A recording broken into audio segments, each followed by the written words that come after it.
নবীদের বাবা বানিয়েছে। ওনার উপাধি হচ্ছে আবুল আম্বিয়া।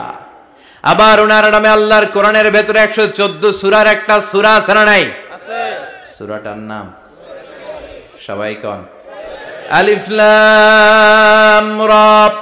কিতাবুন আনজালনাহু ইলাইকা লিতুখরিজান নাসা মিনাল যুলুমাতি ইলান নূর। সুবহানাল্লাহ পড়েন। সুবহানাল্লাহ। সূরা ইব্রাহিম। আলিফ লাম রা কিতাবুন আনজালনাহু ইলাইকা। ওই নবীর নামে কোরআনের ভিতরে সূরা দিয়েছে কে? আল্লাহ। আবার আল্লাহ বললেন, গোলাম জেনে রাখো উনি তোমাদেরকে মুসলমান নামকরণ করেছেন।